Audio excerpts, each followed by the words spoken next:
Don't encourage anyone to run up to these pro fighters. Pro fighters are pussies, okay? They're only good in the ring. People I know will not accept a loss, okay?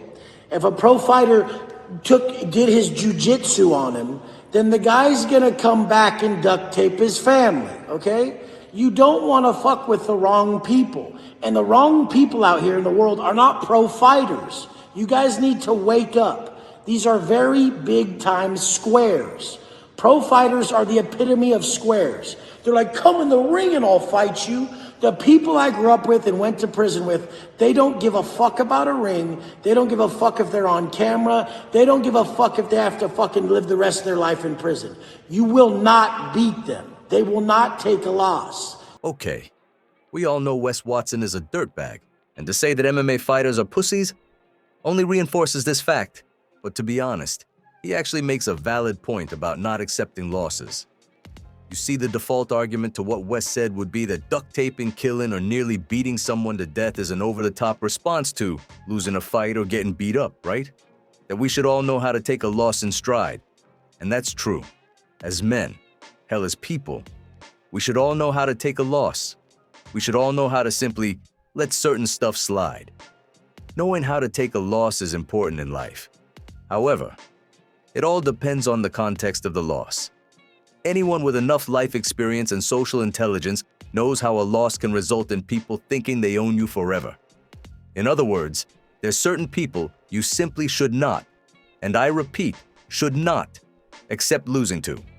Because if you do, there's a huge domino effect of harassment, character defamation, and abuse that comes along with it, which are all hazards to one's health and overall livelihood. I've seen bullies my whole life. And one thing I've learned is that you never want to accept a loss from a bully, because believe when I tell you, they will use it as social leverage. They will hang it over your head the first opportunity they get, especially if you have to constantly see them, or if you're a part of the same social network as them. Again, I get it. We should all know how to take losses. For example, let's say you're a trained prize fighter.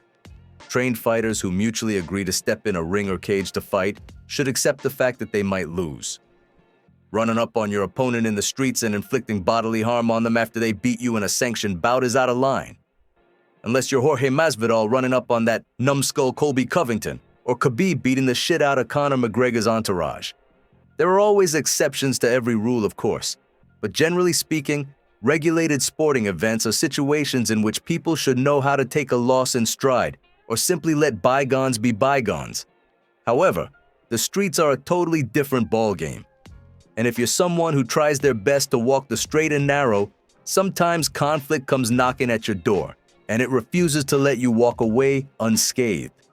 The unfortunate reality is that there are well-to-do people in this world who get baited into confrontation or randomly attacked even whilst trying to avoid unnecessary conflict.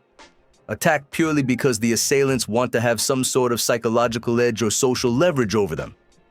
It's hard to explain, but unless you've lived in a really grimy, gritty, cutthroat environment or have dealt with really scummy and conniving people, you understand that sometimes you have to get your get back however you gotta get it. Whether you're in the trenches of the ghetto or a yuppie trying to survive the onslaught of sharks and wolves in the corporate world. Now obviously you don't want to be an impulsive bonehead like Wes Watson. Gang assaulting someone in a public gym with a bunch of cameras and witnesses around isn't exactly high IQ behavior. At the end of the day, the law doesn't care how valid or invalid your reason may be for inflicting bodily harm on someone. Anyone can beat the shit out of anybody when the odds are stacked in their favor.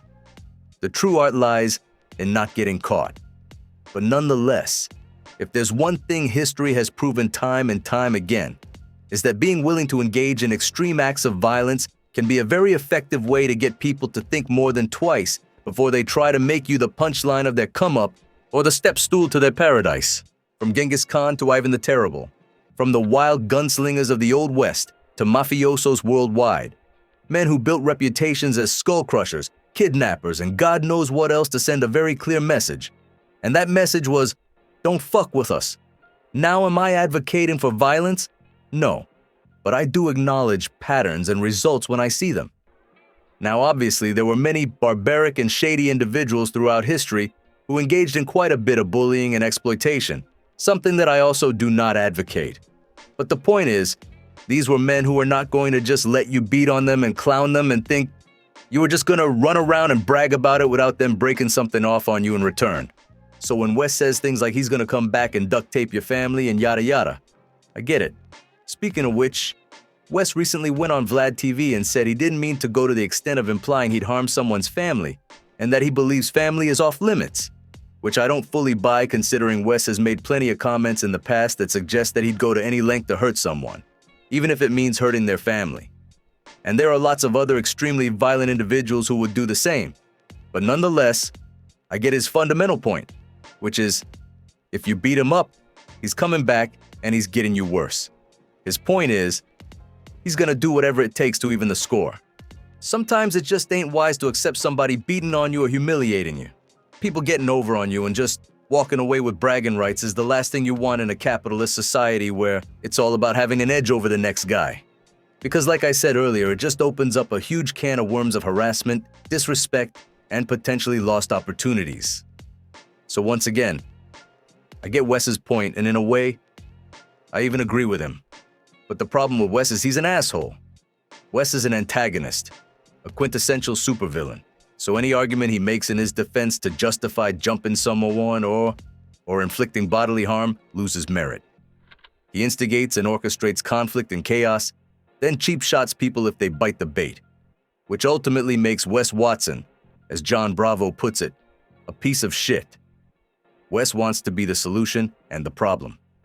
Starting fights and tricking people into thinking it will be one-on-one is not the same as someone minding their business and doing whatever it takes to defend themselves. There's no such thing as fighting dirty when you're the good guy trying to avoid conflict. But Wes Watson is not a good guy. He isn't an innocent civilian out minding his business trying to walk the straight and narrow. Wes is a chaos junkie, a conflict starter, and conflict starters who fight dirty are the biggest pieces of shit walking God's green earth. But hey, that's just my 2 cents. Until then, catch you later.